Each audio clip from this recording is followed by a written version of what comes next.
very good morning to you. Welcome to a Monday. It's Ken Rosato. Welcome to Mornings with Ken Rosato, appropriately named because it all works out. Today is Monday, February 2nd, 2026. It's Groundhog Day. We'll take your calls at 888-658-0234 to kick things off. The real meteorologist, Mike Favetta, with the forecast near you. This weather is brought to you by Audio Nova, your hearing experts, serving all of New Jersey with 13 locations. I know the Puxatawny Phil, whom we will go to later, does not have an AMS seal. Oh, I mean, it's okay, right? There are so many weather forecasters out there that aren't meteorologists. Most human, others, you kind of wonder. And then there's the groundhog.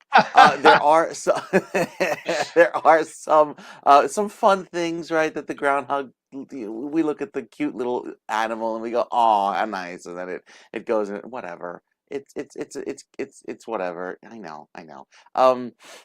It's something I deal with every year, right? I get over it. I'm in therapy for it, but here we are, Ken. Here we are. We all look toward this little cute rodent and go, "Oh, is it going to be winter soon? Spring soon, or whatever?" I don't know. Let's get to the real forecast, shall we? Yes, we'll join Puxatawny Phil in about 25 minutes. But regarding the forecast now, it is cold, and with the forecast that stays chilly right down the East Coast. Saw the big snows out down south toward the Carolinas overnight, or rather over the weekend, and now we have the cold that lingers all the way down to portions of South Florida, which is even colder than last week. Out west, you've got this beautiful warm pattern shaping up that lasts for the next several days. So the coldest in years going all the way down to South Florida and the Keys. Last week, it went as far south as, say, the northern part of the Everglades.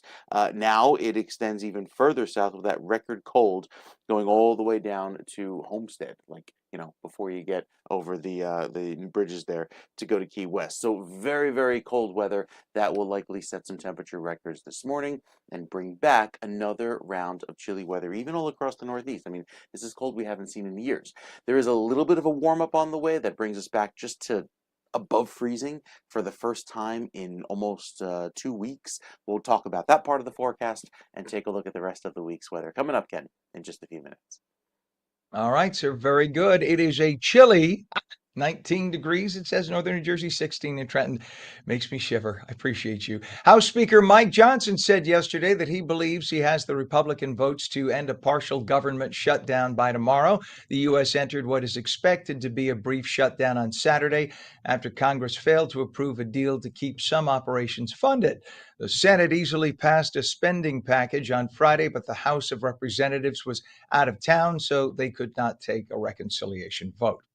The LAPD will not enforce a California directive banning ICE agents from wearing masks. By the way, if they did try to enforce it, they'd be arrested by the feds who are functioning with authority under the Constitution's Supremacy Clause. LAPD Chief Jim McDonald, you see on your screen, said his department would not enforce Governor Newsom's directive because it would be unsafe. Newsom's bill, which he signed in November, makes it a misdemeanor crime for any law enforcement to wear masks during their duties. The Trump administration has sued over the law. It was Grammy night last night, and Bad Bunny won Album of the Year at the 2026 Grammy Awards, the first time a Spanish language album took home the top prize.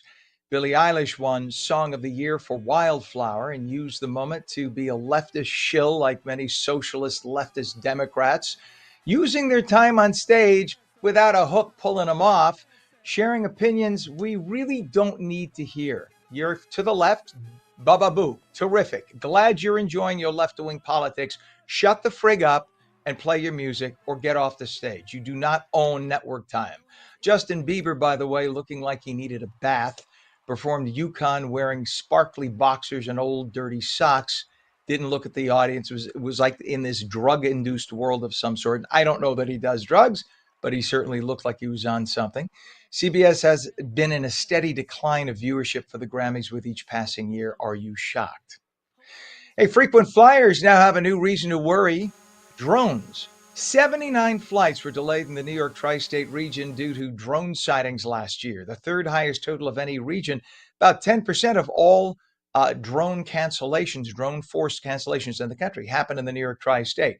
When the entire country is accounted for, 749 flight delays were linked to illegal drone activity during the same period. The number of near misses between drones and passenger jets has been rapidly increasing in recent years. Remember, it's a violation of federal law to fly your drones near commercial airports, near flights coming in, commercial flights. If you do anything to interfere with a flight, you're violating federal law. It is 5 minutes past the hour. Yet another scam against senior citizens, this time involving gold. This happened in Texas. Seniors looking to protect their money were urged to invest in physical gold, okay? Not unlike what you see on your screen. They then called a courier service to transport that gold to a safe place for storage. And you guessed it, the couriers were not real. They took the physical gold that was handed to them and disappeared. Now, if you ever come into a situation like this where you're urged by other members of the family, financial people to invest in real gold, physical gold, you see the commercials on all the cable channels, make sure you have somebody you trust, a family member who can help you transport the gold to a safe place for storage or put a safe in your house.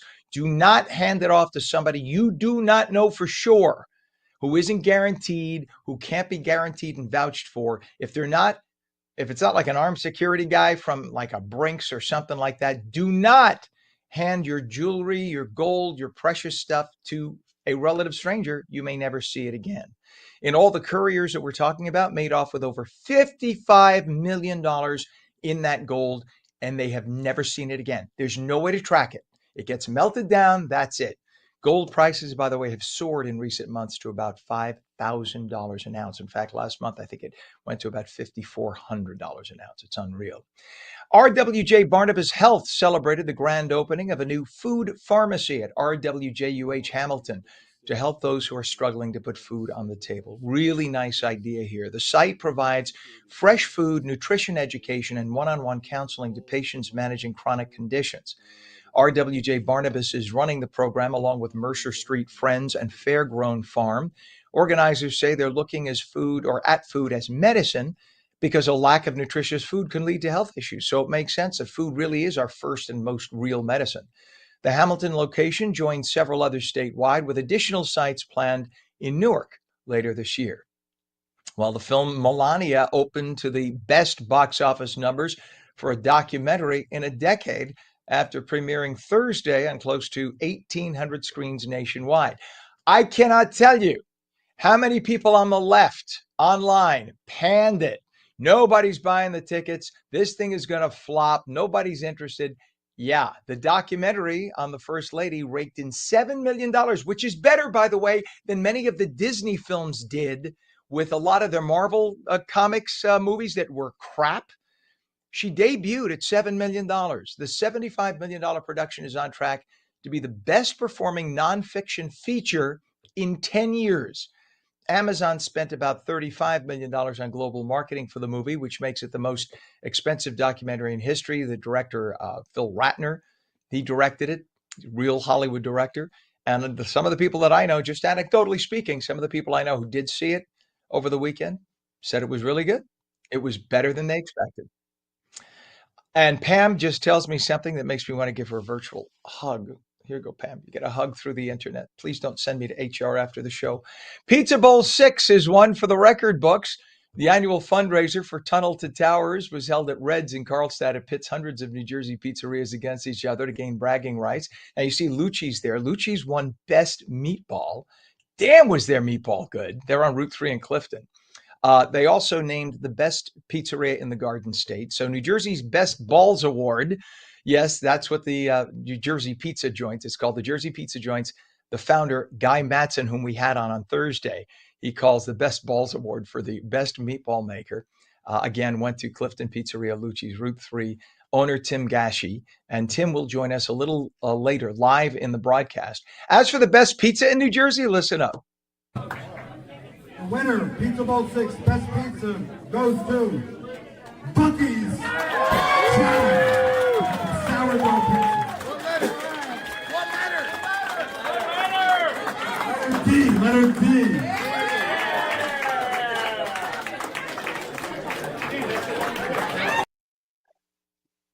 All right, so the guy you saw with the beard and the hat is going to be on the show as well later in our 8 o'clock hour. That is a sweetheart of a man named Dominic Calisi. He only opened his pizzeria Bucky's, which, by the way, is named after his late grandfather, who had a business in Brooklyn years ago. He opened up that pizzeria a little over a year ago, October of 2024. Never owned a pizzeria before. The only experience he had prior to that was he taught himself how to make pizza and opened a little food truck. And the food truck did so well with his wife, by the way, doing social media to promote it, that they were able to get a brick and mortar on Main Street in Chatham. Great location. And in that little over a year, they are now the number one pizza by choice by the Pizza Bowl in the entire state, beating out 200 pizzerias. It's unbelievable. By the way he started this pizzeria, he had a corporate job and he was fired just before he and his wife were about to have their first baby. Imagine that. And he said, you know what? I will never work for another person again. I'm going to open up my own business come hell or high water. He did it and he's successful. It's a great story. We're going to talk to him later in the program. You got to check it out. And a little sad news now. Demond Wilson, who Red Fox, a.k.a. his TV dad, Fred Sanford, famously referred to as, "Hey, you dummy, I'm going to have a heart attack, Elizabeth." Remember that show, Sanford and Son, the NBC hit Sanford and Son from the 70s and early 80s? Well, Demond Wilson has died. He was 79, handsome man. Wilson died peacefully on Friday following complications from cancer. He was a pastor. His family says he was a devoted father, actor, author, became a minister after the show Sanford and Son ended. And so he lived a life rooted in faith, service, and compassion. His family was with him when he passed. Wilson had a wife, 6 kids, and 2 grandchildren. They said that he was very much at peace when he breathed his last and went to the Lord, but made a lot of people happy. That show was one of the classic shows. Pam, were you old enough to remember that show, Sanford and Son? You do remember, right? And Pam's a lot younger than me. It repeats. I guess MeTV is one of the channels I think that runs that and repeats. You can catch it late at night on some of the channels sometimes. 13 minutes past the hour. When we return, there's a growing conversation happening across the country about who gets hired and trusted to lead, and we will go live to Puxatawney, Pennsylvania. Will the groundhog see his shadow? Real meteorologist Mike Favetta will return with your full forecast. And we'll take your calls at 888-658-0234, 888-658-0234. You're watching Mornings with Ken Rosato, now live on the East Coast and the West Coast. We'll be back in 2. Don't go away.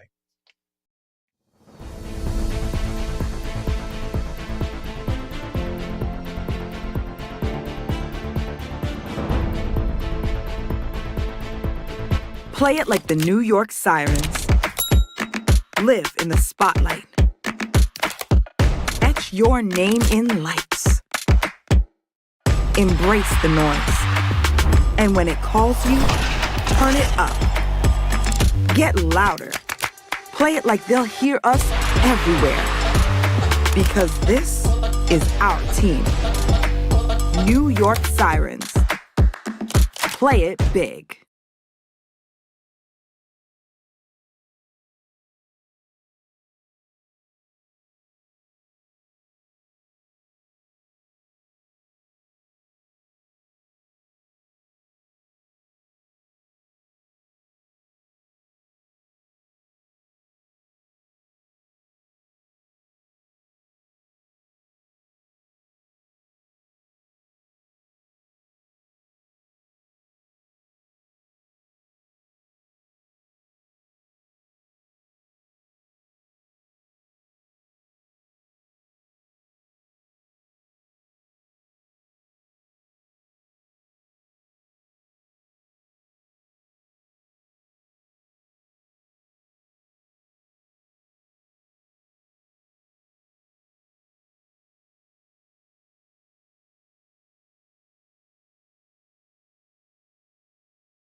Rosato for your Monday live in New Jersey, New York, and now we welcome Los Angeles at 15 minutes past the hour. We will take your calls at 888-658-0234, 888-658-0234. We talk anything, politics, weather.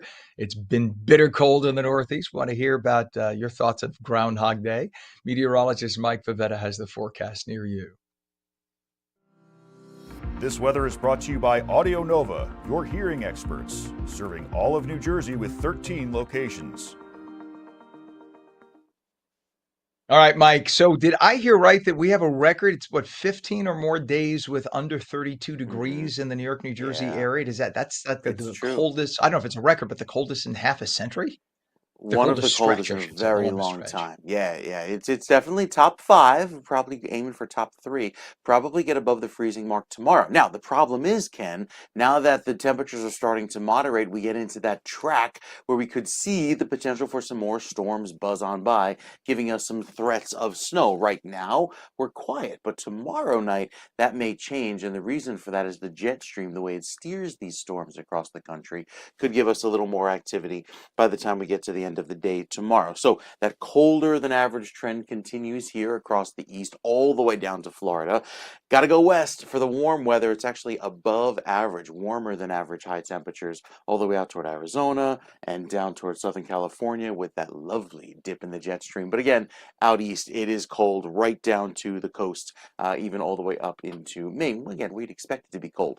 Look what happens though, because of that jet stream, we have another system diving down across the Midwest, and by tomorrow night, potentially buzzing portions of southern New Jersey, just grazing with a little bit of snow that may work through, giving us a light accumulation in time for Wednesday morning's commute. Is it a big system? No, but again, the systems that typically give us this type of track, and it's a fast-moving one, could put down an inch or two, especially across southern New Jersey, as that cold weather sticks around right through the week into this weekend. We get another round of cold weather that kind of mimics what we just endured this past weekend, upcoming for Super Bowl weekend. So it's just another round of cold after the next. Doesn't look like there's an end in sight, even as all of this clear sky works through New Jersey and gives us that sunshine through this afternoon, trying to warm us up to around freezing camp. But at least there isn't that horrible wind that made it feel so harsh, just even walking around yesterday and Saturday. So, Mike, yeah, horrible wind. Speaking of horrible wind and temperatures, I don't know if Pam's able to do this. Pam, can you punch up Punxsutawney, Pennsylvania right now? Because we're about 6.5, 7 minutes away. I don't know if Mr. Groundhog. So this is, oh, tell me that. Oh, there they are. I thought the guy froze. I thought we had a frozen feed. They're trying to warm up the crowd. It's apparently like a couple of degrees below zero in Pennsylvania, and or in Punxsutawney at least. So Gobbler's Knob is what? It's about an hour or so out of Pittsburgh, and so they're gonna pull the rodent out from there. So we'll check in with them in just a minute. But we appreciate you, Pam. Is that our interview? I think it is. But here I should ask you. Mike. I understand that the Punxsutawney Phil has only been accurate 39% of the time, whereas I know your forecast is accurate 110% of the time. So Well, that's good to Punxsutawney know has a that long way flipping to a go. coin gives you better probabilities of being accurate. So nice to know. And by the way, you know that in the 150 years or so that they've had the groundhog, it is the same groundhog. He somehow survived all this time. It's amazing, Hmm. miraculous. All right, Mike, we will check back with you and we'll see how accurate this groundhog is. Thank you, sir. All right. Carl Morowski is a licensed electrician and tradesman with more than 20 years of experience in the construction industry. He has more than 200,000 followers online as the industry faces a major labor shortage and has been featured by outlets like Homes.com, Realtor.com, and Tom's Guide. We say good morning to Carl Morowski. Good morning, sir.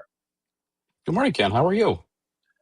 Good to have you on. And please, I'm going to say in advance, excuse us because in about 5 minutes, we got to cut to the rat. Punxsutawney Phil, he's going to be live in Pennsylvania, but we want to talk to you. We want to talk to you all morning about this. So you've seen changes when it comes to hiring and leadership on job sites, and that's fascinating. So what have you seen going on in the industry in the last few years?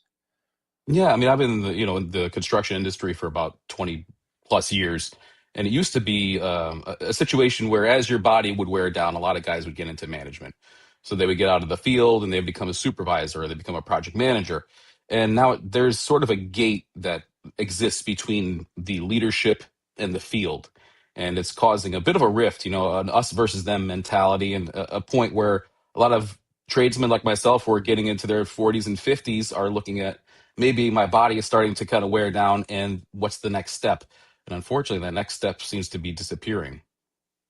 Yeah, so is it they're bringing in kids and stuff from college, right, who have book experience, but they don't have practical experience? Is that what's going on? Yeah, that's what's happening, and I don't blame them. To be honest with you, it's a cleaner path. It's easy to get them involved in your culture. To get it's a bar of entry, and so I could see why companies do it. It's a predictable stream, but that tends to be a requirement now, rather than just something that is maybe preferred or an option. And so again, a lot of people who maybe have the merit because they have the field experience are being left behind and saying, whoa, whoa, whoa, what about me? I have all of these things that I've learned over the years that could be a real asset. And they're not able to share those, or just share those years of wisdom. This is just the opposite of where the rest of society is going, where they're now telling kids, don't go to college, go to a trade, right? So you can come out without debt and you can get right into a business. So now we're telling kids to do just the opposite, but you're saying that this is sort of lagging behind where they're still asking for college, which is silly because I mean, college today, with all due respect to kids who just got out, college today is what high school was 20 years ago. They really are not teaching so much advanced stuff that it would merit taking somebody with like you with 20 years experience and saying, we're going to take the kid from college. Doesn't seem to make sense. Right. I agree. Uh, And you know what? The COO of my company that I worked for, he came all the way uh-huh. up from the field as a laborer and into management, and became, the top dog as far as operations were concerned. And I think that his experience was what allowed him to do that so well. And I'm surprised that it's become a requirement. So what's the impact like on morale?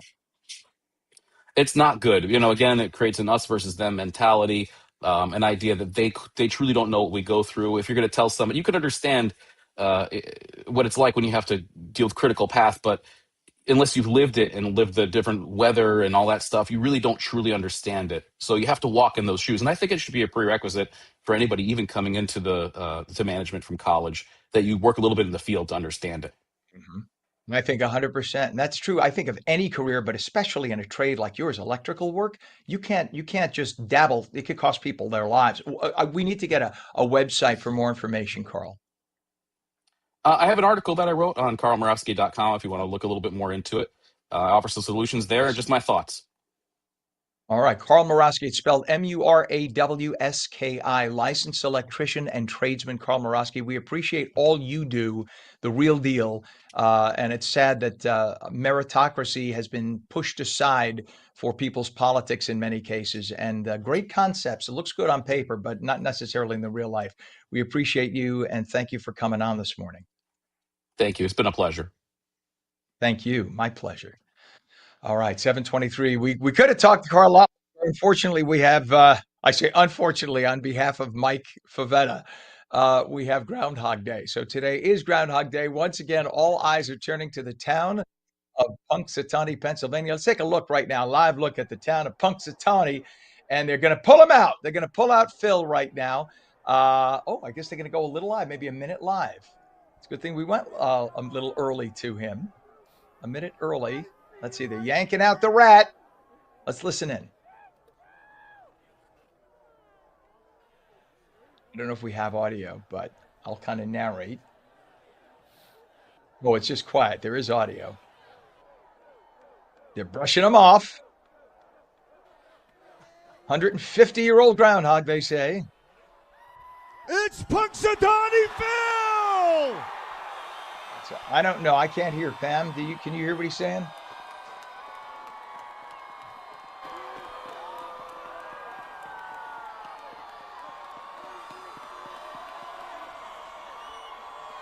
There he is. The question is, did he see his shadow? Looks like a shadow to me. Gentlemen, gather round.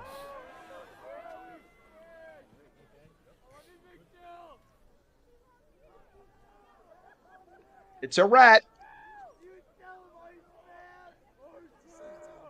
Let's see if he sees his shadow.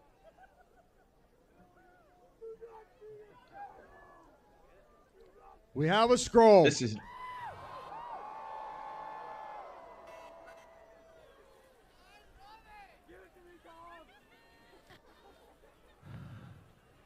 Okay. We have a scroll. Let's see what the scroll says. Everybody in?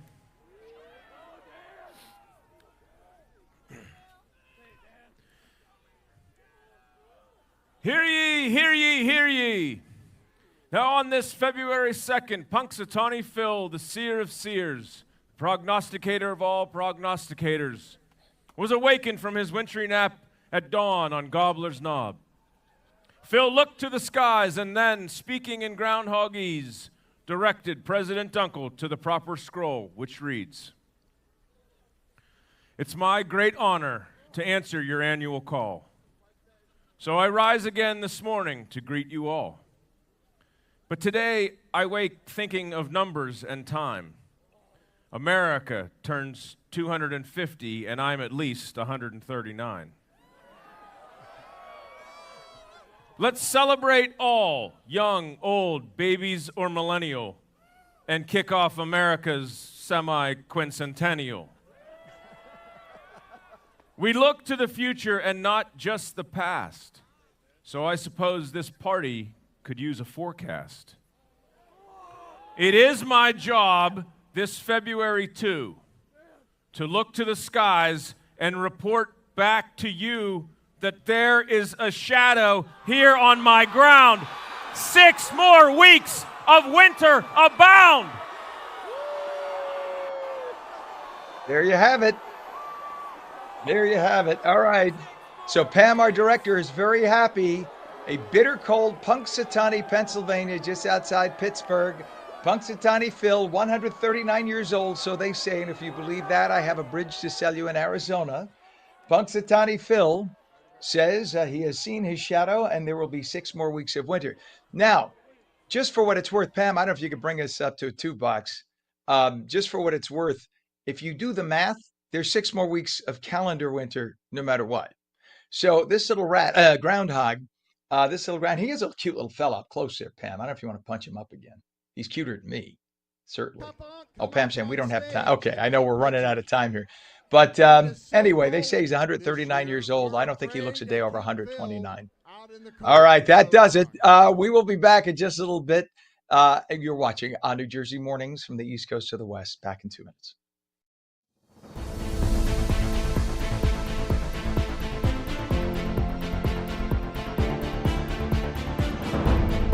Play it like the New York Sirens. Live in the spotlight. Etch your name in lights.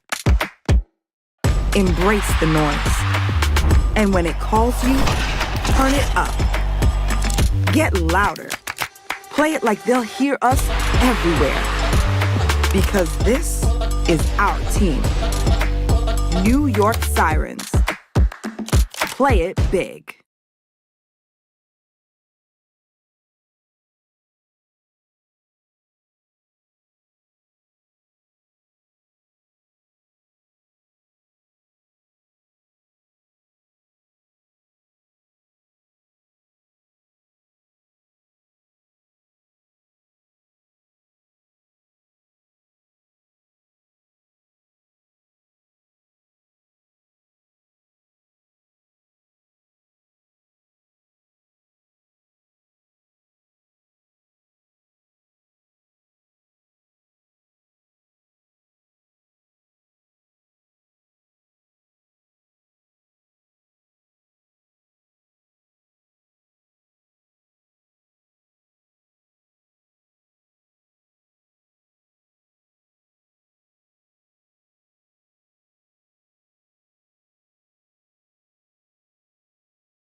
Very good morning. It's 30 minutes past the hour, Monday, February 2nd, 2026. Welcome back to Mornings with Ken Rosato, live on the East Coast and the West Coast. Good morning, Los Angeles, San Diego. Hello. Meteorologist Mike Favetta has the forecast near you. This weather is brought to you by Audio Nova, your hearing experts, serving all of New Jersey with 13 locations. So, Mike, just know that in our hearts, you are definitely worth more than a big furry rat. For those who don't know what we're talking about, Punxsutawney Phil just saw his shadow and says there will be 6 more weeks of winter. But I looked at a calendar, and according to the calendar, there's 6 more weeks of winter either way. Right. It's going to be cold regardless. Even the actual forecasts point to a little bit cooler than average temperatures for the next 4 weeks at least. So yeah, it's going to be chilly. We look outside to what will be another cold week, record cold extending all the way down the East Coast, and with that, yeah, you're going to see a lot more of the chill around, especially if you plan to head south. So the freezing temperatures continue along the Gulf, extending further south down into Miami, places that typically don't see this type of cold, even going into tomorrow. This continues. So we had below average temperatures with freezing weather all the way down to Orlando. If you looked online, you saw some of the fountains in the parks and Disney that were actually frozen because it was that cold. So very unusual to see this level of cold, especially that far south down the East Coast. Now here across New Jersey, we'll probably get another round of snow late tomorrow night into early Wednesday morning. That primarily hits southeastern parts of New Jersey. That could put down, say, a quick inch or two as a fast-moving system moves on by. Behind that, another round of shocking cold that will make it feel back down in the single digits this upcoming weekend. So the long-range futurecast going into the rest of this week shows another round of snow come in and in more cold, reinforcing cold that sets up for this weekend with some flurries on Friday and then that persistent cold lasting into early next week. Out west, though, beautiful. You've got sunshine. It's warm. It's very pleasant. With all that clear sky today, don't even have any cloud cover until Thursday of this week. So stays nice and dry and sunny for you. We'll talk more about that with the West Coast forecast coming up, Ken, with your next weather update. All right, sir. Thank you very much. Nonetheless, it is cold, so maybe there's something to this 139-year-old rat. I don't know. Yeah, just to repeat, Punxsutawney Phil is only correct 39% of the time. Mike, much better than that. So my money's on Mike. Thank you, sir. We will check back with you. In terms of traffic, I should mention 17 degrees northern New Jersey, 16 degrees in Trenton, and in Los Angeles right now, it is 55 degrees. We will take that any day of the week. Let's look at traffic. We have a disabled vehicle in New Jersey right now, Route 46 eastbound. That's by Smithtown Road in Mount Olive Township, the right lane of 4 lanes. Look at you finding it. Look at Pam. We've been scouting for that. Pam found it. Good deal. So you see that again. That is Route 46, disabled vehicle eastbound at Smithtown Road in Mount Olive Township. Right lane of 4 lanes closed. And there you have it right there. Pam is amazing. We have a vehicle fire on the New Jersey Turnpike, Pennsylvania Extension eastbound at the toll plaza in Florence. 2 toll lanes are blocked, and a crash on Route 1 southbound at Riders Lane in North Brunswick Township. Right lane of 3 lanes, and the ramp lane is closed. If you go over to the Hudson River crossings right now, Lincoln and Holland are both reporting 30 minutes getting into Manhattan. Let's look at the GWB upper and lower levels. And what you see is a slow go right now. It's 40 minutes already in to make your way in, I should say, to Manhattan. Either way, upper or lower level. And that is all due to volume right now. And that is just a lot of folks at this hour, I think, trying to avoid the tunnels. And so they decided to go the GWB route, but not so great. We go over to Los Angeles, and right now what we have in terms of traffic, we have a traffic collision in South LA. This is on I-110 South at Anaheim Street. And then we have another collision located at 707 South Eastman Avenue in East LA. And we have it says traffic collision, East LA again. This is on I-605 South at State Route 60. Because of there was some earlier construction there, and that caused a traffic hazard. So just be aware of that.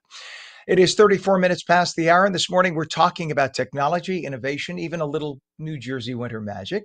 During last week's big winter storm, one Morris County person took a very 21st century approach to snow removal, and it quickly grabbed attention online. Tom Maloney is a tech reviewer and a YouTuber who tested a $5,000 autonomous snowblower from Yarbo on his 6,000 square foot driveway, all while he stayed inside drinking a cup of Joe.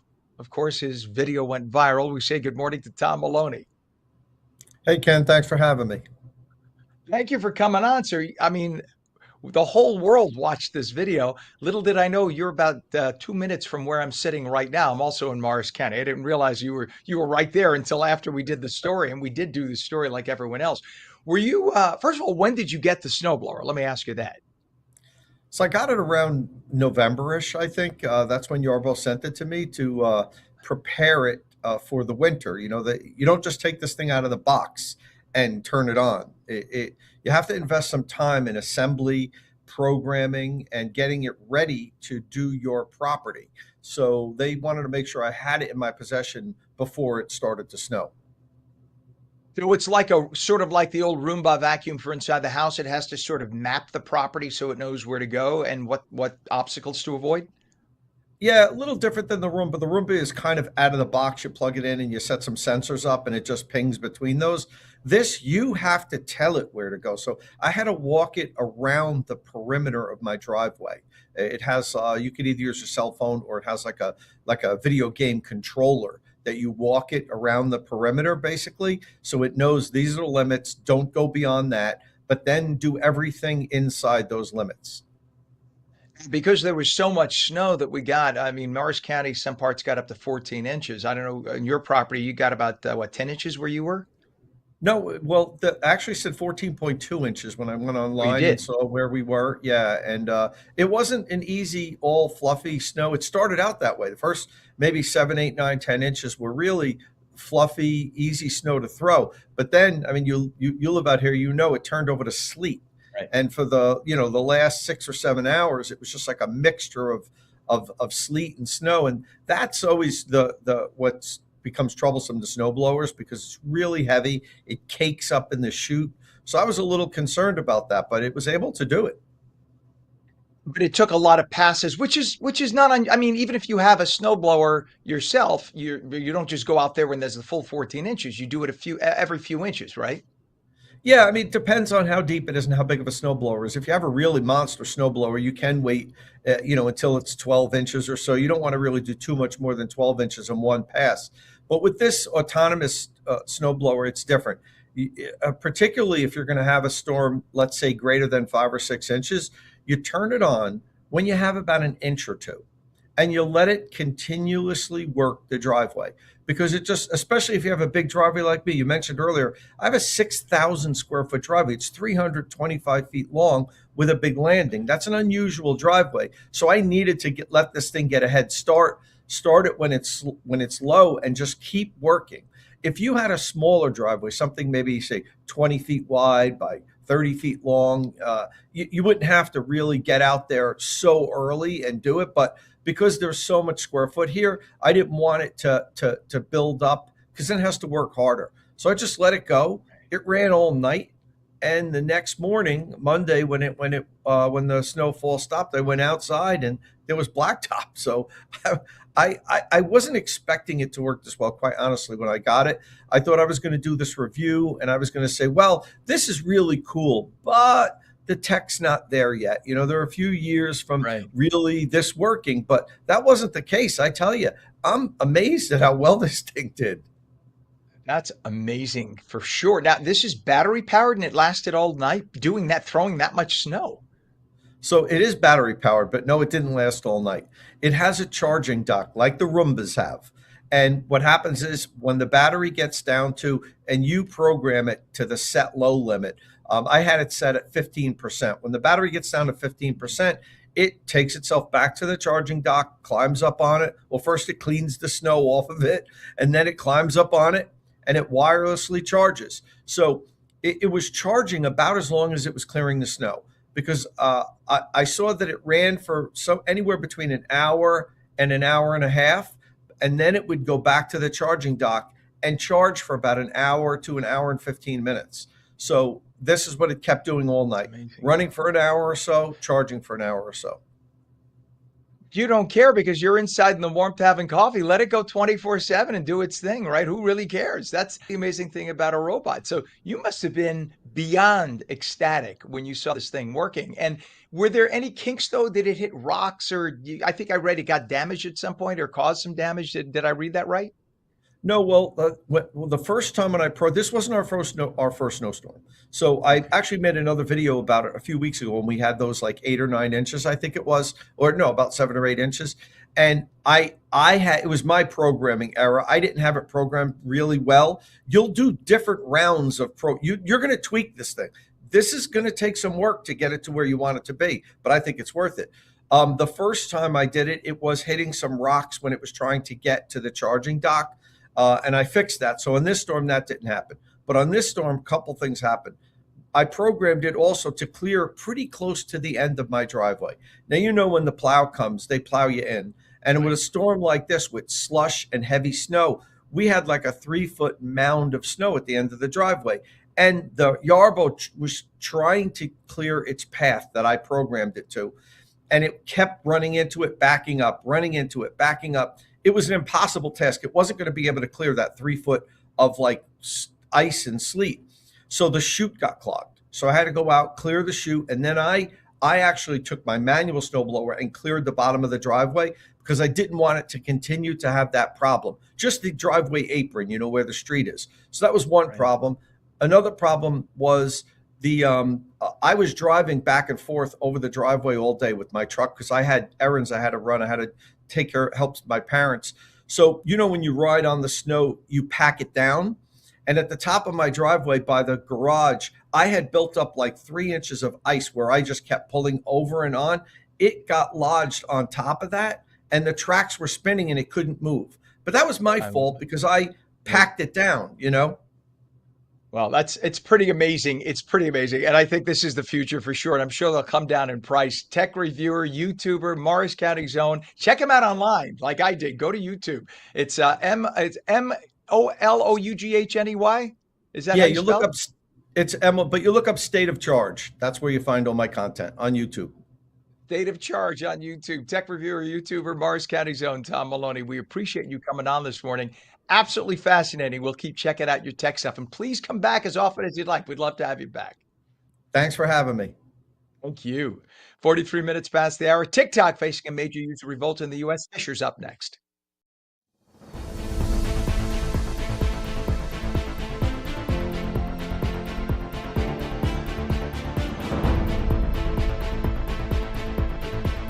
Play it like the New York Sirens. Live in the spotlight.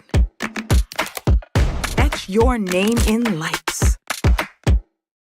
Embrace the noise. And when it calls you, turn it up. Get louder. Play it like they'll hear us everywhere. Because this is our team. New York Sirens. Play it big.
Welcome back to Mornings with Ken Rosato at 45 minutes past the hour. We will take your calls at 888-658-0234, 888-658-0234. That Tom Maloney was fascinating with that device. Just if we can get a robot to do everything for us, that'd be nice. Or not. We'll find out. Meteorologist Mike Favetta, we'll talk about that. He has the forecast for your city. This weather is brought to you by Audio Nova, your hearing experts, serving all of New Jersey with 13 locations. Mike, I mean, it was fascinating to see Tom Maloney of Morris County with Sure. his robot snow thrower. But then as I was saying that, it just dawned on me that that's another job that replaces. So it's great and convenient and wonderful to see the Hmm. hard, make busy stuff. The jobs that, let's face it, most people really don't want to do in the middle of a blizzard. You Right. don't want to be out there Right. shoveling snow. But at the same time, it does take jobs away from people. Let's see what the next 5 years is going to mean for all of us with AI. I don't know. I think the kids that walk up and down the street and, with their shovels looking for driveways to do, I think they're good for a few more years at least, especially with the price tag of that robot. Hey, we wish we could find some warm weather around here. Have to head west. Even going south keeps it cold. Places like Florida dealing with a hard freeze this morning and tomorrow morning. Well, out toward the southwest, there in California, Southern California, you're looking beautiful today. Lots of sunshine through this afternoon and for the next few days. Futurecast stays clear with the exception of, I think, Wednesday, Thursday. We'll see a little bit of a wind shift, allowing some of that marine layer to work in on shore by later on in the week, primarily Thursday timeframe. Even see a little blip of green appear there, so could be some showers that roll through in the mountains by Thursday into the end of the week. But until then, nice and dry and clear. Out east, we start off very cold, and with that clear sky giving way to more cold weather today, it's another harsh cold night tonight. Again, at least we'll be up around the freezing mark by today and tomorrow, but then another cold front sweeps on by, this time giving us a little bit of snow for central and southern parts of the state tomorrow night into early Wednesday morning. Get a light round of snow, and then it all clears out by daybreak. So it'll be an overnight thing, maybe giving us an inch or two on the ground by early morning. And then beyond that is more persistent cold that keeps on going right through the next few days and the next few weeks. We take it beyond the middle of February, and we are still the only place in the entire country that is expecting colder than average weather, at least for the precipitation outlook. Looks to be on par with average or slightly drier. So overall, looking cold. Can't find the warmth, at least for this month, as we head into the first few days of February, staying with that long-term stretch of cold, Ken, that's well below average.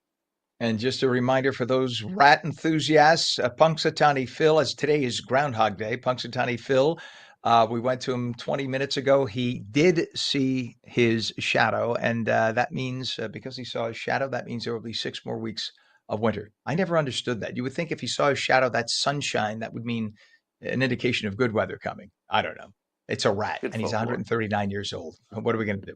All right, sir. Thank you very much. We'll check back with you. It is 16 degrees in Trenton right now. It is 19 degrees northern New Jersey, 15 in Vineland, and is 17 in Cape May. Let's look at traffic. Let's go over to Route 130 right now by I-195. So this is a crash, the remainder of a crash. One vehicle left. They pulled the other vehicle away already. 195 westbound, west of exit 5, Route 130 in Hamilton. The left lane of 2 lanes closed, as you can see. The poor guy off to the side of the road. Police always tell us to tell you, if you are ever in the circumstance of that guy right there, you never get out of your car and you never stand near the car, because when people are driving by, your eye tends to make you drive toward the accident, and some car may crash into that car. And if he's standing there, he could get killed. So police will always tell you, stay in the car no matter what, unless the car's on fire. Stay in the car. Don't stand outside like that. Anyway, just a little public service announcement from your folks at On New Jersey and on mornings, I should say, with Ken Rosato for those of you on the West Coast. We have a snow removal operation going on the Goethals Bridge westbound from the New York side to the New Jersey side. In Elizabeth, one right lane and the shoulder are blocked right now so they can clear off a lot of ice and snow. What happened on the Goethals is they piled the snow last week, basically blocking much of a lane on the edge. So it was down to one lane in either direction. So now they're clearing it all out, so you'll have the Goethals Bridge back. because if we get another storm, you'll have no lane left at that point. We also have a vehicle fire now in the Turnpike, Pennsylvania extension eastbound at the toll plaza in Florence. 2 toll lanes are blocked, and delays on Route 21 southbound from Chester Avenue to 280 in Newark. All lanes open. We look at the Hudson River crossings, 80-95 upper and lower levels, both moving, let's see, kind of slow. So we're told now it's 35 to 40 in the upper and 45 on the lower on the left. Your Lincoln and Holland both costing you 30 minutes in. On the West Coast now, we are told we have a car fire. This is on State Route 47 East, mid-span in South LA. Even though it's very early, it's 4:50 in the morning in LA, we still have this. There's a traffic hazard in Newhall on State Route 138 at Quail Lake Road. And we have a collision on I-605 at State Route 60. And that is in East LA. 7:51 right now on the East Coast, 4:51 on the West, and TikTok is facing a major user revolt in the U.S. Brand and digital strategist Fisher, who can be found on X and Threads with username @Fisher, and through his website Fisher.media, joins us to talk about it. Good morning, Fisher. Why the big TikTok revolt? Well, we'll get to that, and it's ironic, I would say, maybe in the Alanis Morissette way. Daily average uninstalls in the U.S. rose nearly 150% over the past 2 weeks compared to the average of the previous 3 months. The spike began after TikTok announced that its U.S. business would be housed under a new majority American-owned joint venture to address national security concerns and, of course, avoid the ban. User backlash appears to be linked to skepticism about the deal, combined with an updated privacy policy that prompted concern over data collection practices, including references to sensitive categories like racial, ethnic origin, sexual life, citizenship, and financial information. Some users, rightfully so, viewed the privacy policy language as terrifying or overly invasive, fueling social media outrage. The kicker is most of the wording existed in earlier versions when you were giving it to China. Additional factors contributing to uninstalls included temporary app outages, posting and feed issues, and broader distrust about potential political influence or censorship under the new United States-led structure, not the China one. Despite the uninstall surge, overall active user levels in the U.S. have maintained relatively flat compared to the previous week. So yes, more afraid of the political influence and data harvesting by potentially U.S. companies and U.S. government influence rather than the Chinese government and influence that was a couple weeks ago. That's where we are today, though. You got the young democratic socialists who have no problem with the Chi-Coms finding out everything about us, all our personal info. But when it's an American company, it's the same thing. They all freak out. It just makes you laugh. It really, really does. If I'm going to give my data up, I'd rather keep it here in America for American jobs. I'm with you, and for national security's sake too. How about that? You know, it's much like, and this is not to slight previous presidents, but I'm including President Bush when I say this. Under President Obama, President Biden, President Bush, we got rid of millions and millions of illegal migrants in the country. There was not a word uttered, not a word uttered. But you have all this agitation happening from the left now because they hate Trump. It really comes out of that. Trump has deported way fewer illegal migrants from this country than the other presidents. But yet you didn't hear any of the complaints because clearly there are agitators intentionally trying to get people riled up because they hate the president. The president saved a baby from cancer on Fifth Avenue. They would find a reason to attack him. So it just is what it is. Now, Google reached a $68 million settlement over allegations that its voice assistant secretly recorded users' private conversations. Did this actually happen? The lawsuit claimed the voice assistant captured audio even when the users didn't say the magic phrase, which I can't say because I got one over here. Now, obviously, Google's stated policy says that that's not the case. Plaintiffs allege these unauthorized recordings included sensitive discussions, as you can imagine, including financial issues, personal decisions, employment, and other private matters. The suit also accused Google of sharing the recorded data to help deliver targeted advertisers or advertising to users. The $68 million will cover consumer payments, attorneys' fees, litigation costs, and other administration expenses. Google denies any wrongdoing, but agreed to the settlement to avoid the risk, cost, and uncertainty of continued litigation. That's crazy. And now, $68 million to them is worth, that'd be like you dropping a penny. I was going to say they earned $68 million in an hour and 34 minutes. I would bet even less. It all depends. It's pretty crazy. But I mean, the idea that, and the magic phrase you were talking about, I won't say it, but it's "Hey Google." That's the way when Yeah, I'm on you could say it in my WOR ear radio. because she can't hear you, but yes. But yeah, But so also, it's Apple had a similar $95 million you know what, eavesdropping settlement when effective users, again, accused Apple of the same thing. Now, again, these devices do hear everything. They only they're activate listening and because they're answer waiting what for the you're talking. phrase. Right, they're Exactly. waiting So for the they phrase, are so they're hearing always on. everything. Yes. Yes, absolutely. So the data is I don't know if it's being collected. With Apple, it's on device and it waits. And I don't know if Google's the same, but yes, it is waiting for the activation. So it has to listen all the time. Now, Echo, if you have like an Echo Dot or something like that, you can turn off the mic. Hmm. The Amazon, the Google devices, there are ways of turning off the mic, or Yeah, if you really want, software just based, sure. unplug the Apple damn thing. and Google have that as well. Right. Unplug the damn thing. If There's it's that too. unplugged. And then every time you need it, it's like, I don't want to go plug it in. I don't want, so you'll never use it. It'll collect dust. You can That put your is hat on it. That is true. Hey, while we have 2 seconds, you had the gentleman on with the snowblower, which I Yes. watched 50 million times. I will tell you that there is not from him, and I don't know if it's on his channel, but there are lawnmowers of the same way where they'll mow your lawn and then Yep. they dock and then they charge and then they'll do so you make a little door for it to go under the fence if you wanted to. It'll go to the front yard. It'll do the whole thing. It's without wires, so you don't have to put like the wires in the lawn, but it's fantastic. Yes, I would take those robots. The ones in my house, I might not, but the snowblower and well, I'm not getting much snow here, but the snowblower and the lawnmower robots, absolutely. Those look amazing. In 5 years, you're going to go over to a robot dog. Something tells me. I don't know. I No, just do not say those words. not your little guy. I He know you're can't in love hear with your you. little guy. Yeah, he can't hear Yeah. you. He'll bite my foot off. Brandon, digital strategist Fisher, who can be found on X and Threads with username @Fisher and through his website, fisher.media. As always, my friend, thank you for coming on this morning. By the way, I Thanks, should Ken. mention that we only have 10 seconds, but I want to mention that wasn't the only brand. There are other brands of Hmm. these snow throwers, but this is the one he was sent to test. The Yep. ones I saw online are not as auto efficient as this one, but the technology is only going to improve. Fisher, thank you very much. We appreciate you, my friend. Take care. You got it. 58 minutes past the hour. For those of you watching on LACA on the West Coast, stay tuned for your local news. If you're watching ONNJ on New Jersey, we'll be right back live with New Jersey news, opinion, weather, and traffic. Thanks for watching Mornings with Ken Rosato.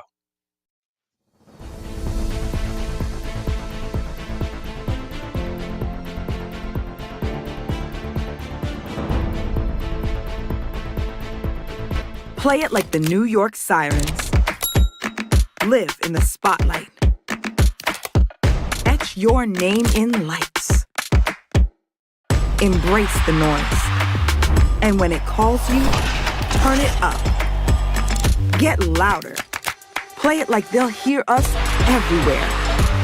Because this is our team. New York Sirens. Play it big.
Good morning, 8 a.m., Monday, February 2nd, 2026. Welcome to On New Jersey Mornings. I'm Ken Rosato, taking calls at 888-658-0234. Meteorologist Mike Favetta with a forecast for you. We'll be right back with him.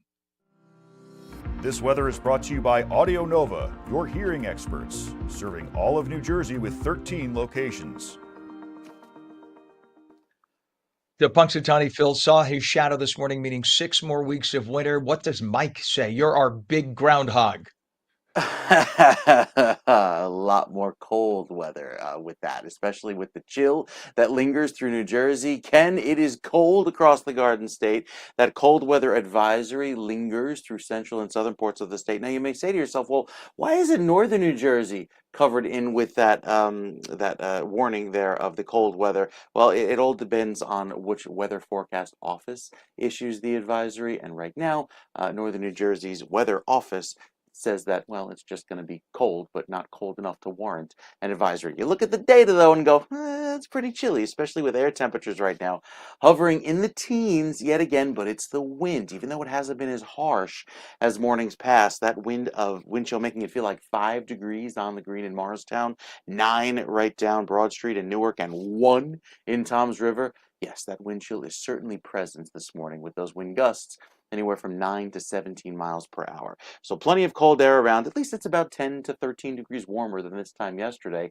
And as the clear sky goes, we're starting off our day sunny, which means we'll actually get to around freezing across many of the clinic locations here across New Jersey. So from right up toward Montville, over in Ramsey, even down through Mountain Lakes and West Caldwell, just around the freezing mark for you. This is in the shade, mind you. And then down the shore toward Freehold and Toms River, also just struggling to make it to the freezing mark. So very chilly throughout this afternoon. But hey, at least there's sunshine.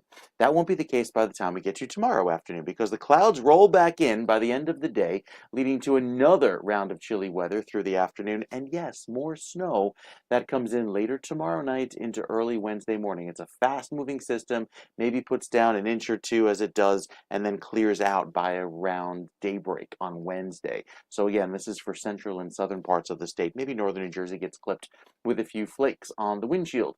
By Thursday afternoon, we start off chilly again, and Friday morning, we're back down in below zero in Sussex, single digits statewide, with not even accounting for the wind. So the wind chill will make it feel much harsher. We get briefly above freezing by tomorrow afternoon, only 33, and then back down in the freezer, Ken, come Thursday, Friday, and into the weekend. We'll give you that part of the forecast coming up with your next weather update. All right, sir. Appreciate that. It is currently, what do we have here? 17 degrees in Trenton. It's 20 degrees northern New Jersey, 19 degrees now in Vineland, and it is 20 in Cape May. In terms of traffic, quickly, the Hudson River crossings, Lincoln and Holland reporting 25 and 30 minutes across respectably. You know what I mean. We look at the GWB upper and lower levels, 80-95 approach, and you can see the upper level on the right, lower on the left. It's going to cost you about 45 minutes in either side you go. Well, House Speaker Mike Johnson said that he believes he has the Republican votes to end a partial government shutdown by tomorrow. The U.S. entered a shutdown on Saturday after Congress failed to approve a deal to keep some operations funded. The Senate easily passed a spending package Friday, but the House was out of town, so they could not make a reconciliation vote. RWJ Barnabas Health celebrated the grand opening of a new food pharmacy at RWJUH Hamilton to help those struggling to put food on the table. The site provides fresh food to patients managing chronic conditions. RWJ Barnabas is running the program along with Mercer Street Friends and Fairground Farm. Organizers say they look at food as medicine, as a lack of nutritious food can lead to health issues. Additional sites are planned in Newark later this year. 8:04 now, and Rutgers is working to train more nurse midwives. The Rutgers School of Nursing is working with Axia Women's Health to expand clinical training opportunities. Students will work at 100 Axia locations throughout New Jersey and Pennsylvania. Axia operates one of the nation's largest women's health networks. Midwives now attend about 12% of all U.S. births. Well, there will be a special honor for the late Whitney Houston this Saturday. The New Jersey Hall of Fame at American Dream will host the official Whitney E. Houston capstone event. The celebration marks 40 years of Whitney Houston's legendary career. Whitney's sister-in-law, Pat Houston, will deliver opening remarks. Whitney Houston was a native of Newark and was inducted into the New Jersey Hall of Fame in 2013. Here's a cool story. He's a brain surgeon with a knack for style. New Jersey neurosurgeon Dr. Nitesh Patel went viral after giving his patient a hair blowout in the OR before brain surgery. Yeah, he did her hair on the OR table. Dr. Patel works at Hackensack Meridian Jersey Shore University Medical Center. He used one of those Dyson hair dryers to help patient Nancy Hurley feel more comfortable. Usually, when you have brain surgery, you're usually awake. It's just a local anesthetic that they use. Hurley loves to travel, was diagnosed with a brain tumor after suffering a seizure while on a cruise in Egypt. Well, the surgeon was able to do the procedure without shaving her head. And he said he took that extra care because hair can be an important part of identity and recovery. And just weeks after her surgery, Hurley was back to traveling with her beautiful head of hair intact. That positive outlook helps people heal better. 8:06 and shifting gears now. Pizza Bowl 6 is one for the record books. The annual fundraiser for Tunnel to Towers pits hundreds of New Jersey pizzerias against each other to gain bragging rights as having the best meatball and the best pizza in the Garden State. New Jersey's Best Balls Award, yeah, that's what the Jersey Pizza Joint's founder Guy Madsen calls this year's best meatball maker. The Best Meatball Award went to the guy on your screen right there. That was Clifton Pizzeria Lucci's on Route 3 and owner Tim Gashi. He joins us live now. We say good morning to you, Tim. Good morning, Ken. How are you? Thanks for having me on the show. It's good to have you on. I got to ask you, and by the way, the amazing thing, we have to give props to the guy who came in behind you, and that was Pasitos down in South Toms River. They were number one last year, and you were number one this. And you both have similar stories in that the pizzeria was like only a year old in his case. Your pizzeria has been how long? How long have you had it? It's been about a year. It's been about a year and a half now that we've opened up. So yeah, it's amazing because I pass you every day. I remember when you opened up. And when you opened the pizzeria, did you ever think in this fast amount of time, you would gain this notoriety as having that great a product? Because it is damn good. Never could have imagined it, to be honest. We're very, very excited, very grateful for it. So, and we tried your pizza too, by the way. I don't want people to think that, it's only a good meatball. Your pizza is kick butt. It's just that it was competing against 200 very established pizzerias. And I know you ranked up in the top 5 or 10, right, with pizza too. Yeah, we were. I think we ranked in 4th place. That's amazing. And the idea that you are this relatively new, and the guy that won Best Pizza, we're going to have on later in the hour, his pizzeria is only, again, 13, 14 months old too. It's amazing. Yeah. How did you come up with your meatball recipe? I had to ask. Well, I've been in the business for a long time. We've had a couple of restaurants in New York City, and sort of a meatball recipe that we've carried along through the restaurants. But we use a very good quality meat blend. We use a little chuck, short rib in there as well, and just high quality ingredients all over. Just good tomato sauce. We use a Bianco di Napoli, and then we finish it off with a little extra virgin olive oil and some pecorino as well. It's funny you say. I literally have. I'm in my home. This is where we do the show. I do my show from my home. My part of it. I literally have a box of. I'm pointing behind me, behind this monitor. Bianco di Napoli, the yellow cans with the red writing. That's what I use. We used to own a pizzeria, and that's the best tomatoes. Yeah. They're made in America too. They're grown in California. It's a phenomenal. It's not from Italy. People think it's from Italy. It's a phenomenal tomato. Just amazing. When did you get into the competition? When did you find out about the competition and say, "Hey, we need to be part of this"? Guy Madsen came into the restaurant one day and he kind of told me about the whole thing. I was a member of Jersey Pizza Joints, and then he came in, tried our pizza, said you have a really good product and you should consider entering the competition. So, we get voted in by the community. A lot of people actually ended up voting us in. Here we are. And well deserved. And I know you don't have to confirm if you don't feel comfortable doing so. Number one, this is my guess from having been in the business. The meatball looks like it was baked first and then put in sauce. Am I right on that? You don't have to confirm. Exactly right. Okay. Exactly right. Yeah. I can only tell because the way I looked at it, you could see the subtle browning on the outside, just enough to give it flavor, but you can't stay there and fry 500 meatballs a day. That's You'd right. be there all day. It's impossible. That's why baking is such a good idea. The sauce is insane. Your sauce is just delicious. And my guess is you grind your own mix of meat. Is that correct? We don't grind it in house, unfortunately. We don't have enough space to do that, but our purveyors work with us in getting us the product that we need. So because everyone at the table, when your meatball came out, said that the chew was just different in a very positive way. Sometimes you get a very fine grind of meat and it's too dry a meatball. Yours was a moist, tender meatball. It was like right now I could eat a bowl of those meatballs. They were just so delicious.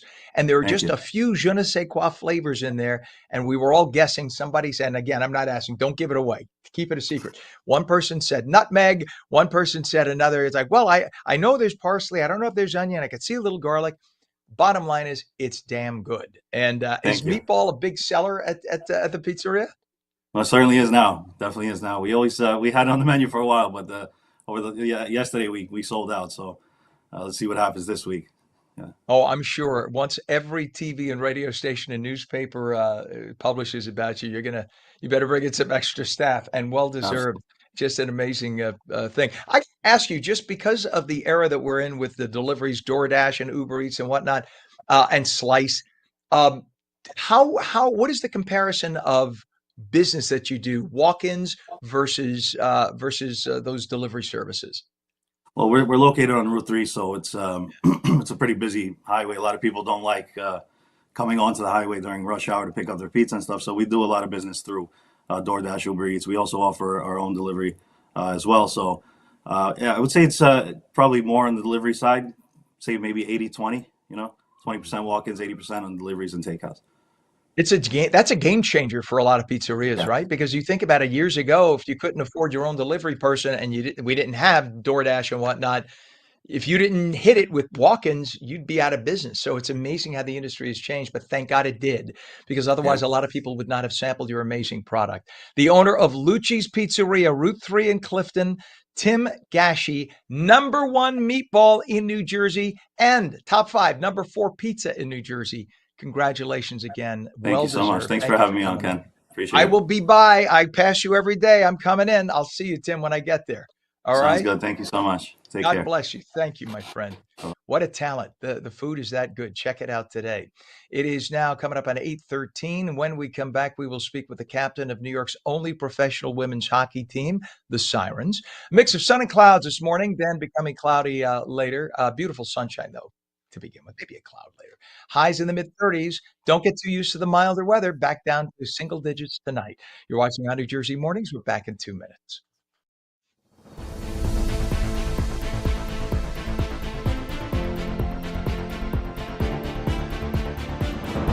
Play it like the New York Sirens.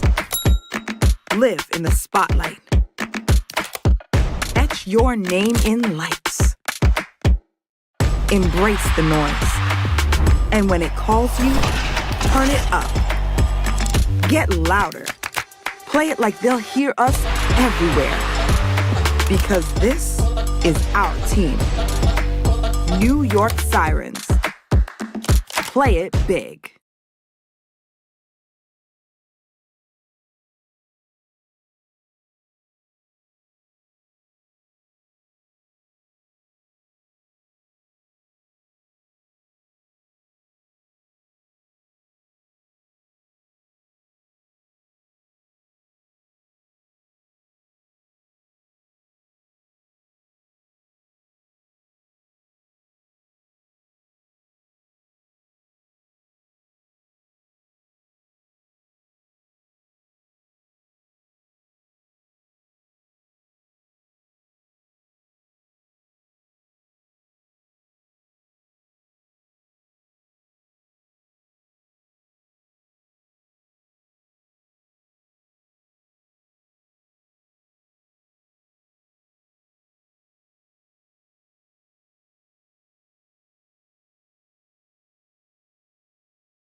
Welcome back to On New Jersey Mornings. I'm Ken Rosato at 8:15, taking calls at 888-658-0234. Meteorologist Mike Favetta has the chilly Garden State forecast. This weather is brought to you by Audio Nova, your hearing experts, serving all of New Jersey with 13 locations. All right, Mike. Darn cold as always. It is a chilly 17 right now in Trenton. It is, yeah, it's cold, and it gets colder, Ken, again by this weekend. That 17 degrees will be our high for Saturday and Sunday. So you think about just how cold it'll be at night with those wind chills making it go well below zero. This afternoon, there are many locations across central New Jersey that may actually get to the freezing mark for the first time in nearly 2 weeks. So that will feel lovely in comparison, especially when you're walking on the sunny side of the street. All that clear sky over the next few days, bringing back a few gusty breezes. At times, the wind chills will drop below zero, and at times they may go to 15 below, especially up in northwestern New Jersey, where those breezes blow a little bit harder into Thursday and Friday morning, with another reinforcing shot of cold air that comes in. So there's our forecast wind chill down below zero for tomorrow morning up in Sussex, single digits across most of the state, and maybe at best we get to the teens. A little bit of snow falls late tomorrow night into early Wednesday morning, maybe an inch or two, and then it's all about the brutal cold that sets up for Thursday into Friday, single digits and below zero across most of New Jersey for Thursday morning, but Friday morning is even colder with negative numbers popping up all the way down to the coast. So very cold weather on the way for Friday. I mean, it's just a repeat of what we just had going into the next few afternoons. Here's all the clear sky working across the country. It is that cold, dense air that sets up. Even with the future cast that shows our next round of snow comes in late tomorrow night into early Wednesday morning, it could give us, again, maybe an inch or two across the southern part of the state, and then clears out with the snow wrapping up after daybreak on Wednesday. Teens on the way. That's our high, Ken. That's below, well below what we should expect, and that chilly weather just keeps on coming in for next week as well. All right. And just a reminder to everybody who missed it, Punxsutawney Phil, your favorite rat, was on this morning he's at great. 7:25. Yep, he saw his shadow. That means in their best hobnobby, what do they call it? Gobbler's knob. I don't know. In their Does it best matter? gobbler's. Does it matter?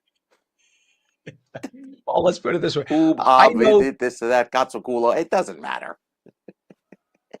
you did not say that. You did not say that. We're I do know streaming. that Mike invested in rat traps. I don't know what that has to do with anything, but I thought I would mention.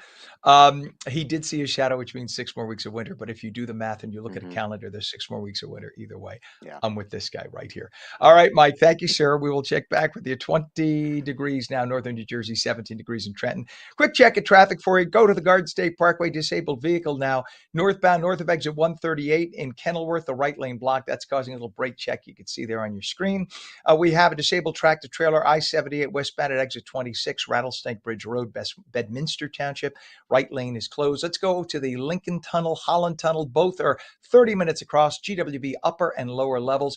As you take a look, things are a little slow there, and we are told that there is a crash on the GWB lower level eastbound by the Trans-Manhattan Expressway, Manhattan. The left lane is blocked. That's causing some issues. So right now it's about 35 to 40 minutes in upper or lower levels on the GWB. Just beware of that as you make your way into Manhattan. Well, we are spotlighting women's hockey this morning with a leader who's helping shape the future of the game right here in our own backyard. Micah Zandy-Hart is the captain of the New York Sirens, bringing elite international experience, steady leadership, and a relentless style of play to the ice at Prudential Center. Is one of the league's most respected places, and she is one of the league's most respected defenders. She's playing a key role in building team culture, growing the game in New York and New Jersey, and inspiring the next generation of players. Micah Zandy-Hart, welcome to On New Jersey Mornings. Thank you. Thank you for having me, Ken. Well, it is great to have you here. And as the captain of the Sirens, what does leadership mean to you on a team that's still growing and defining its identity both in New York and New Jersey? Yeah, I think for me, the biggest thing is just leading with your actions. Kind of a person that focuses on integrity. So are my actions kind of aligning with my words, and am I someone that the team can count on? And I think if you look at our roster this year, we have a very young roster too. So part of my leadership is kind of keeping a blue head and just kind of being that reliable person for those younger players to kind of look to when they're finding their way in the league and building up their own careers within our team. What's that like for you, though, to be looked up to? Because I'm sure you look back to when you were a rookie and you started out. Does that bring back those memories? Yeah, for sure. And I'm still I'm still pretty young myself, so sometimes I'm one of the older ones on the team now, and it's kind of weird being there because playing for the national team and other teams I've been on, I've still been one of the youngest. So sometimes I forget that I'm that person for them, and it definitely brings me back to the times when I was a little bit wide eyed coming onto my professional team or my national team with older players that I looked up to. Well, you've played at the highest levels of women's hockey around the world. What excites you most about competing in the PWHL and calling Prudential Center home? Yeah, I think the PWHL is just it's just so much growth. We keep growing every game, every season, and if you saw, like, we were played in Washington, we set the U.S. attendance record in Washington just a few weeks back. It was incredible to be a part of that. And then for us now, we're a New York team, but we've kind of made our home New Jersey the last couple of years, and getting to play at a NHL facility in the Prudential Center and having our practice rink in West Orange, just kind of fan base in New Jersey has been really special as well. And it's nice to see that the fans are really showing up. I mean, you have a real steady base there of fans, and it's growing year by year. And the Sirens brand is all about skill, grit, and emotion on the ice. How would you describe the team's style of play to somebody coming to their first game? Yeah, I would say skill, grit, and emotion is a pretty good way to put it. We're definitely a team that likes to have fun. We like to play aggressive, but we have some young players that are really skilled, and they like to, make the game fun to watch, make the game fun to play for us as a team. And we've gotten really close. The cool thing about playing in New York is nobody's really from here, so it means Mhm. we spend a lot of time together away from the rink because we don't necessarily have our families close by. And I think that makes us even more special to watch because the closeness you see on the ice is how we are off the ice as well. Well, women's hockey visibility continues to grow, especially for young girls watching at home. So, how aware are you of that impact that you have and the whole team as role models for younger girls who might consider professional hockey?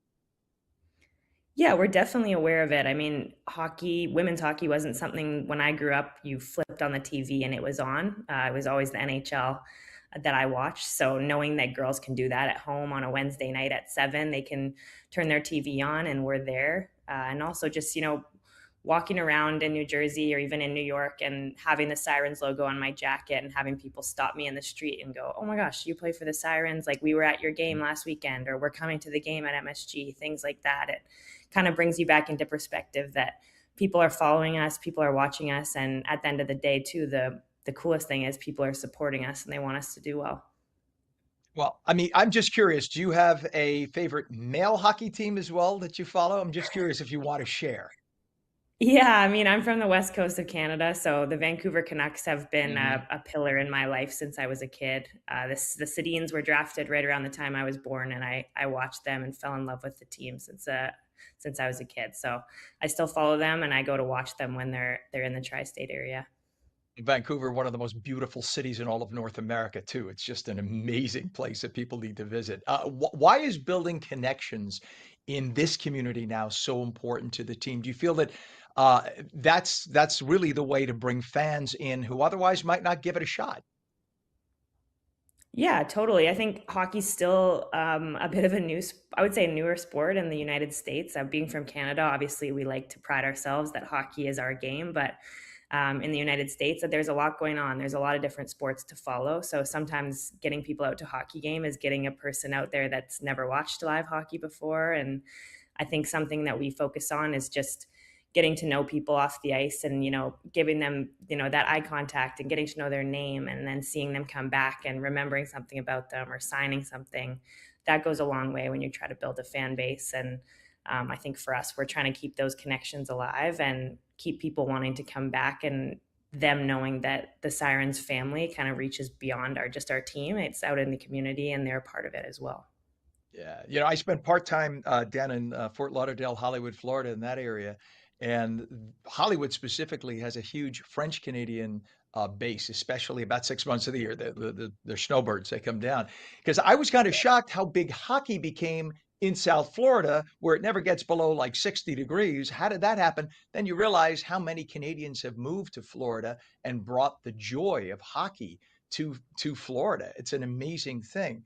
And for fans across New York and New Jersey, used to the cold weather here, just getting to know the Sirens, what would you like them to know about the culture among the Sirens and inside the locker room, the camaraderie that you all have? Yeah, I think for us, like I said, we talk about family a lot, and we have girls coming from all over. We have girls coming from other countries. We have girls coming from, like myself, Western Canada. And we kind of like to create that family environment within our team and our staff. And I think that extends to our fan base as well, because we know we're still building our fan base. It's not going to happen overnight. We've only been here for 2 seasons, and we're continuing to grow that. So I think for people coming, just them knowing that when they come to the rink, like they're a part of something bigger than themselves, just like we are. And Mhm. we really want them to be a part of our journey and a part of our success that we know this organization is going to have now and Well, down the you road. I didn't mean to step on you. You could see the family among you, the team cohesion, and the way you work together. If you hated each other, you wouldn't be able to function like a machine like you do on the ice. It's amazing. Looking ahead to the rest of the season, what's the mindset of this team as you push toward the final stretch and keep that momentum building? Yeah, we have kind of an interesting break here. Same with NHL for the Olympics. So we're taking this kind of 2 3 week break, and we'll be back here practicing while we're cheering on our teammates where they're at the Olympics. So for us right now, it's taking a little bit of a break mentally. It's been a long season, a lot of travel so far, and then kind of getting back to work and just really trying to grow the things that we know we can be better at. And we're playing really good hockey right now, but as you know, in sports, when you get to that second half of the season, you got to turn the dial up one more notch because the playoffs are just around the corner. So for us, that's kind of finding what that dial switch is going to be. 100%. Yes, professional women's hockey in New York. Micah Zandy Hart, captain of the New York Sirens. You do us all proud. Thank you so much for coming on today. Thanks for having me. You bet. Yeah, we did that interview on Friday. She's fantastic. It is a chilly 17 degrees right now in Trenton, 19 in northern New Jersey. When we come back, school districts all over New Jersey are getting hit by budget squeezes. We'll speak with the superintendent of Jefferson Township Schools about that. Phone lines are open, taking calls at 888-658-0234. And meteorologist Mike Favetta says sunshine today, a little milder, highs mid-30s, but cold again tonight, lows down to 10. The full Garden State forecast in 2 minutes on New Jersey Mornings.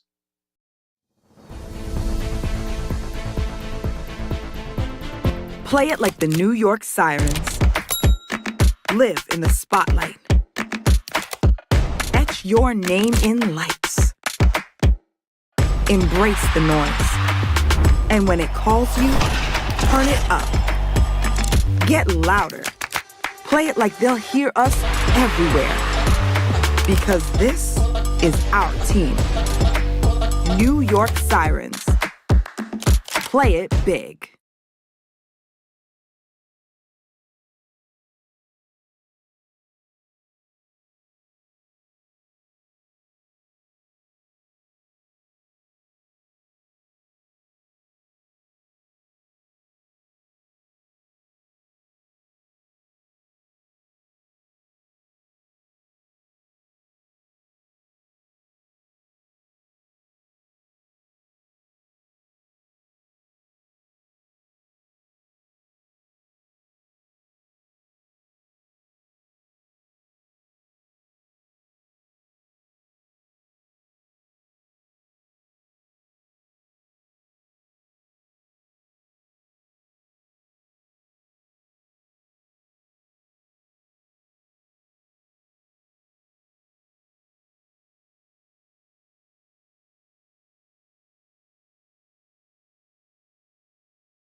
Very good morning. It is Monday, February 2nd, 2026. Right now we have 17 degrees in Trenton. I'm Ken Rosato. Welcome back to On New Jersey Mornings. Beautiful sunshine today, a little milder, highs mid-30s, cold again tonight. Meteorologist Mike Favetta with the detailed Garden State forecast. This weather is brought to you by Audio Nova, your hearing experts, serving all of New Jersey with 13 locations. Just so you know, Mike, if you make death threats against the Punxsutawney Phil, the groundhog, there Sure. will be a federal investigation. I just want to give you a little, I'm not saying you did, but I know there was a consortium of certified meteorologists around the country that were trying to get something going online. I would just stay out of it. Just the way those gentlemen were dressed with the top hat and the long coats. I'm like, oh boy, someone had a stick. What are you doing with the stick? Right, the scroll. It was a lot of fun theater. Well, it's cute for the kids, right?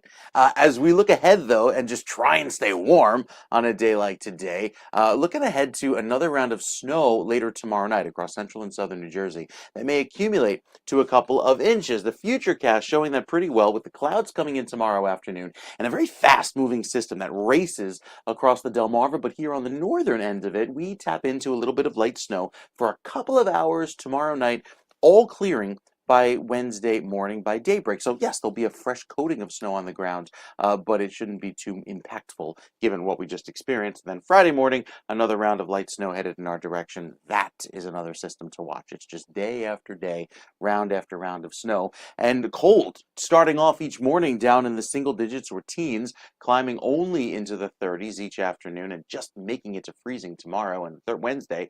Thursday, 28 degrees, and then another round of cold Friday into the weekend, with overnight lows back down in the single digits. That's also the case for you at the coast. Down the shore, single digits again, likely going into the end of the weekend, Ken. All right, Mike, thank you very much, sir. We have a temp of 20 degrees northern New Jersey, 17 in Trenton. It is 19 degrees now in Vineland and 19 in Cape May. We look at the traffic right now. I don't know if, Pam, you still have that Garden State. Let's see if we can do that. That's Garden State mile marker 136.8. 136.8 south of 136. Oh, you want to do the turnpike? All right, let's do the turnpike first. So right now we have a crash on the turnpike northbound entrance ramp from the Garden State to interchange 11 in Woodbridge with the left lane blocked. So you can see the heavy traffic that's causing. And this is now connected to that. So when we'll do the switch over to mile marker 136.8 on the Garden State, you'll see the slowdown going into that area. So this is Garden State Parkway as a disabled vehicle. This is northbound, just north of exit 138. So this is about a mile before that. And look at how a mile still will cause that kind of a residual delay. Everybody there going about 10 miles an hour as a result of what they have up ahead. Just to be aware of that. We have a disabled tractor trailer, I-78 westbound, exit 26, which is Rattlesnake Bridge Road in Bedminster Township. The right lane is blocked. And we have some issues now in the GWB. First, let's mention the Lincoln and Holland are both 30 minutes in. Now look at the upper and lower levels of the GWB. We are told we have a crash on the lower level westbound, and that is causing residual delays eastbound. So everybody there is headed eastbound. 2 police officers blocking the lane right now. So we are told that that's going to cost you about 45 to 50 minutes heading into Manhattan. And a lot of it is because of a westbound crash. As people are passing the crash, they hit their brakes, everybody slowing everything down as a result. So good luck getting into Manhattan today. It is 8:34, and there has been a trend hitting school districts all over New Jersey. Chronic budget squeezes, driven in part by years of shrinking state aid. The question is, why is there that shrinking state aid when we pay more in taxes than almost every other state in the country? In Jefferson Township, school leaders describe the impact as debilitating. Since the 2018 changes to the state's school funding formula, often referred to as S2, the district has lost nearly $45 million in cumulative aid. Now, heading into the upcoming school year, officials are staring down a projected shortfall of about $4 million to $5 million. And that gap is forcing some very difficult choices for students, families, and the community. Gene Howe is the Jefferson Township School Superintendent. We say good morning to you, Superintendent Howe. Good morning. Well, I don't know where the state expects you to pull money out from when you don't have taxing authority. They have the taxing authority. So they just cut. It's not like they're cutting $1 million. That's a shave. When you're cutting $45 million, where are you supposed to find that kind of money? Well, up until this point, we have implemented a lot of cost-saving measures. We have closed 2 schools. We've reduced our staff by over 100. We have implemented pay-to-participate fees. So we've done a number of things to try to make the budget work. But next school year, we are really at the point with $4.8 million projected shortfall. It is just going to be impossible to be able to manage those catastrophic cuts. I know for a lot of people may not realize that several years back, again, 2018 or so, there was a change in the way the taxing and funding occurred in the state. And then there was also something called the Highlands Act, which was a way that the not just environmentalists, but sort of environmental extremists in the state basically took over much of the state to protect, ostensibly to protect the water supply. But in doing so, it created hundreds of millions of dollars of debt, unnecessarily so, if you ask many, because, by the way, almost every water district in the state has water you can't drink. And that came after their takeover. So you have to scratch your head and say, where's all this money going? In the meantime, we're paying more in taxes every year. And I know I'm not trying to drag you into the politics of it, but you still have the responsibility of taking care of thousands of students. And you have to do so each year with less and less money. It's just antithetical that we're paying more in taxes every year, and then you have less and less money to work with. Correct. And you mentioned the Highlands Act.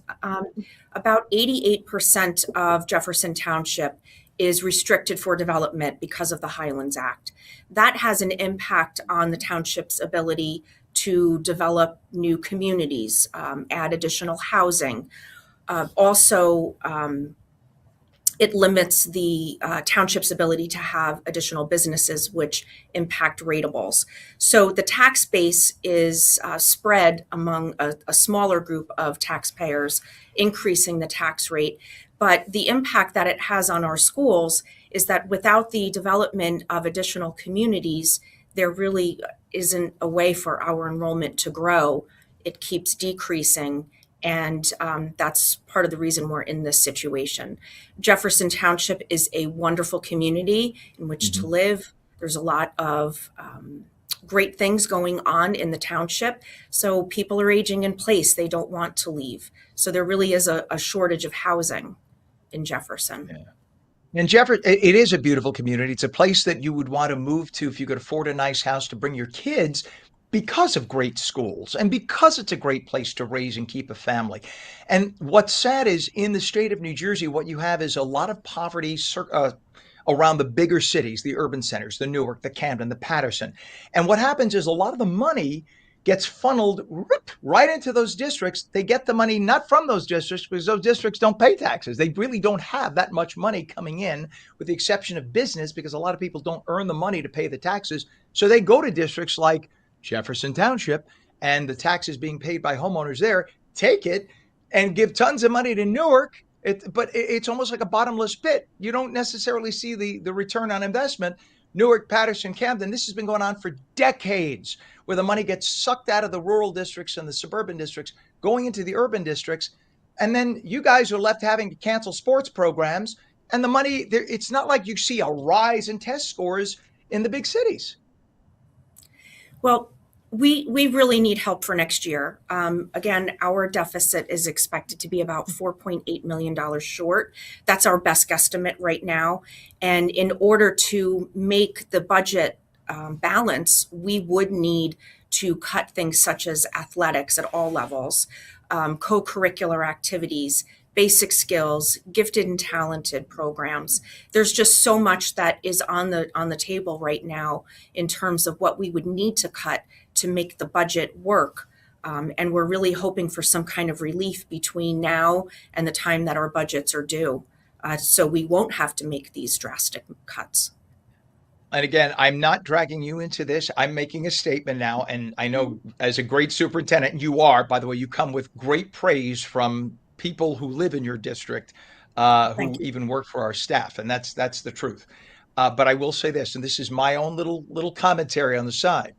When you have a state, and I'm not against immigration or immigrants. My family were immigrants, but when you have a state that has 900,000 to a million migrants who are undocumented who come into the state, and by law we have to educate the kids, and that's fine, and we should. I get it.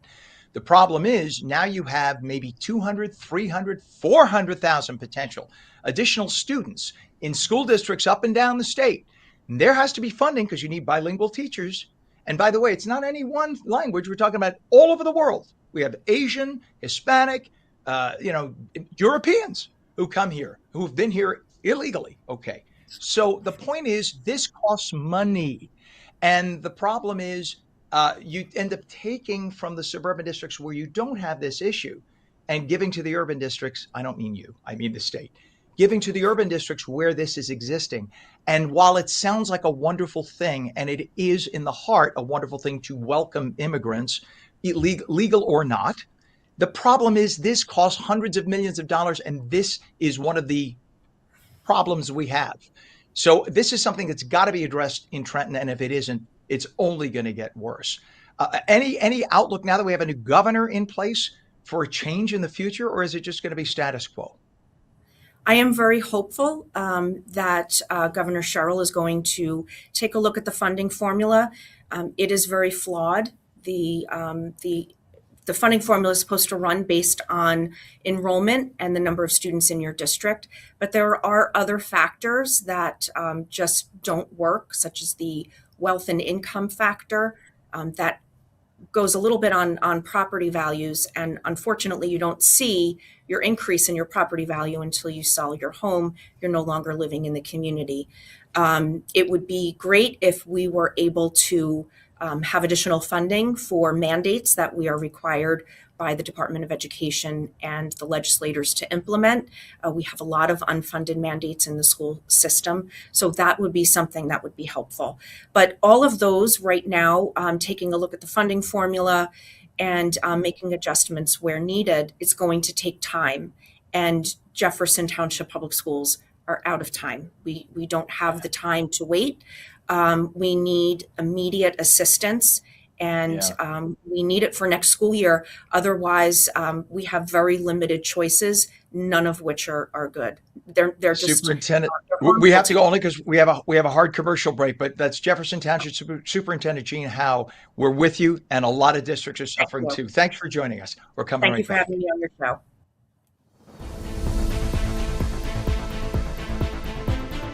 Play it like the New York Sirens. Live in the spotlight. Etch your name in lights. Embrace the noise. And when it calls you, turn it up. Get louder. Play it like they'll hear us everywhere.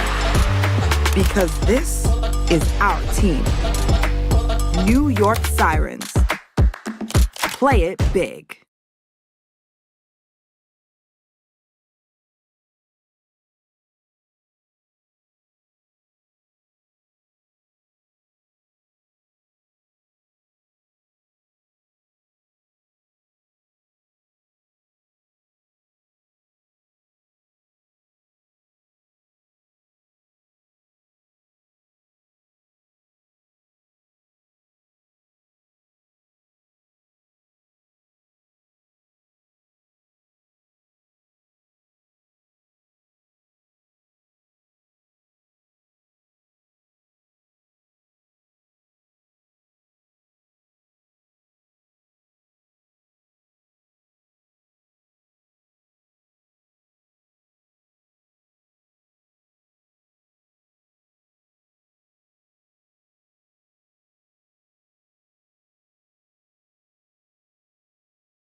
Welcome back to On New Jersey Mornings. I'm Ken Rosato at 8:45, taking calls at 888-658-0234. Meteorologist Mike Favetta has the full Garden State forecast. This weather is brought to you by Audio Nova, your hearing experts, serving all of New Jersey with 13 locations. All right, Mike, there's a club starting right now called the Ground Hog Club, and it's kind of frightening. They're showing pictures of groundhog from the supermarket because today, for those who don't realize, is Groundhog Day, and I think these are former meteorologists in their retirement who have a little bone to pick with the groundhog. Really? Punxsutawney Huh. Phil. I wonder. I guess all these retired Mets are just getting a little tired of all of these rodents given forecasts, huh? Yeah, even in retirement. Well, we're looking forward to some cooler weather, so some groundhog maybe on ice with the cold that's around because it doesn't warm up anytime soon. In fact, we entered winter with a little bit of a rainfall deficit, a little bit of a drought, and now that deficit is up to an inch of liquid water. We need a little bit of that snow to melt to make up for that, especially with the dry forecast that's upcoming for the next several days into the middle of February, anticipating that dry weather to continue, which might be a good thing considering. I haven't received any snow in the last 24 hours, so that's good. And then, of course, the cold that lingers beyond Valentine's Day across all of the Northeast. Finally, get some average heat down in Florida, but most of the Midwest, including out west, above average temperatures. That'll feel nice for a change, considering just how cold it's been. Today's forecast brings back temperatures well into the 30s. We have plenty of cold weather around, maybe only making it to the 20s up in West Milford, but there will be that persistent cold that takes over for the next several days with overnight lows down in the single digits by this weekend. Little quick round of snow tomorrow night into Wednesday morning, and then another round on Friday. That could give a light accumulation as well, but it's the deep cold that sets in for the next few days, including this weekend into next week, even down the shore. If you've been at the beaches, you've seen the slushies that are happening at the beaches. The salt water, it can't freeze solid because it's always moving. So you have these 7-Eleven Slurpee waves that are moving in at the beaches. It's fascinating to see. Given all of this cold air that's been persistent now for more than 2 weeks, even along the Hudson, with all of the delays with the ferries. Some ferry service suspended because the cold won't quit and the ice jams in the Hudson and East Rivers. So, yeah, even getting around, it's just not used to being this cold, Ken.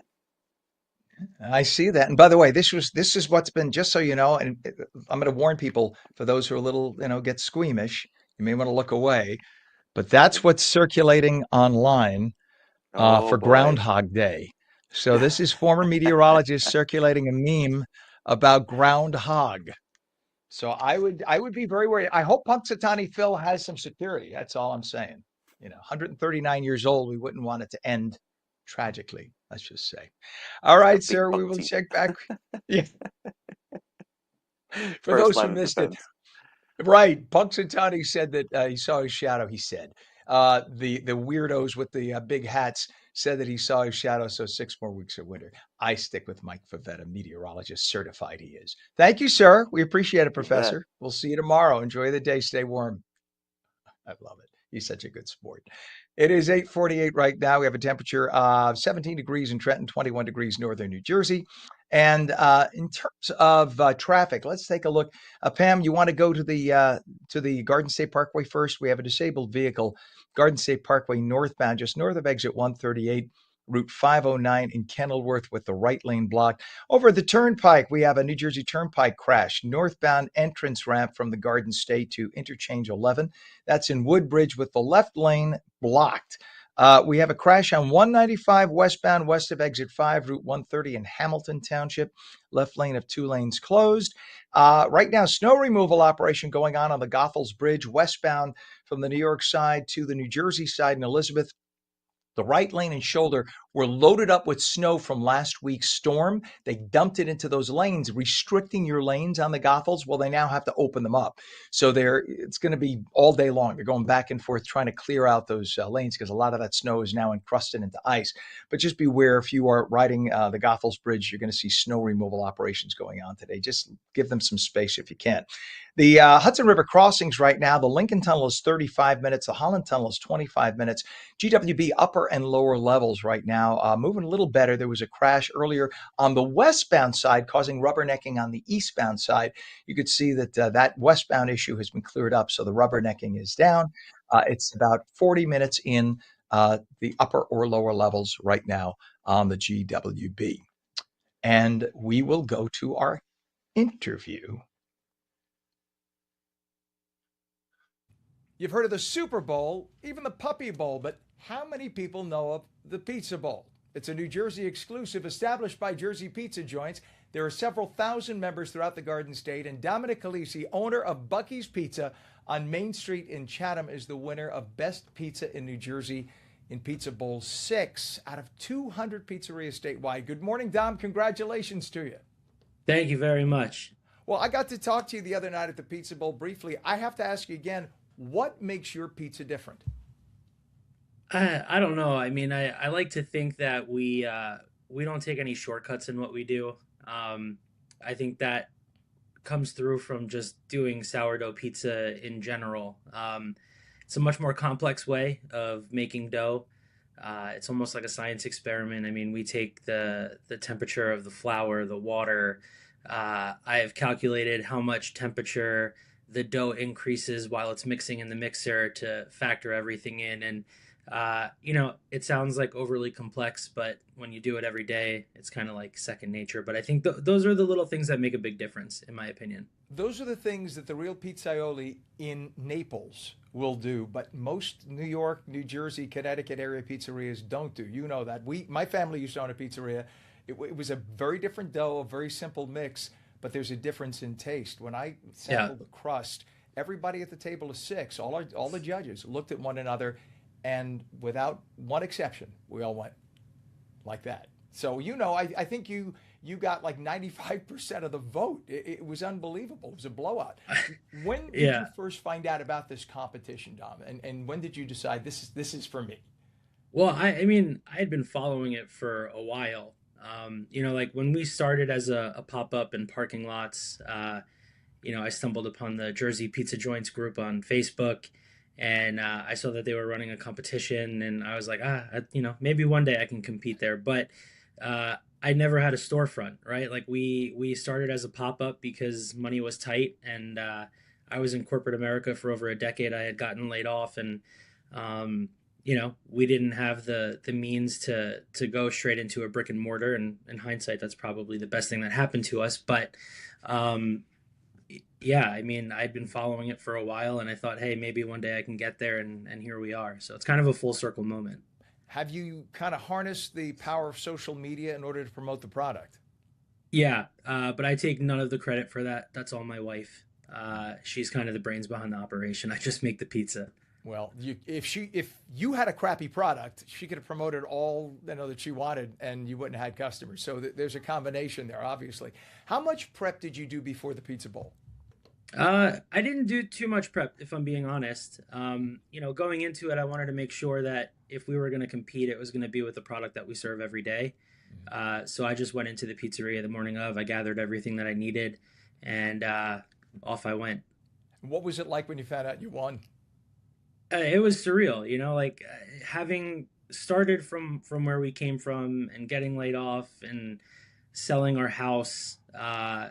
Everything that it took to get to that moment, it just didn't really feel real, So today it's been interesting because I was in the pizzeria and people were walking in and they were like, "There he is! There's the guy!" And it's surreal. It still is. I'm guessing 10 years ago you would never have pictured yourself doing this here right now in this place in life.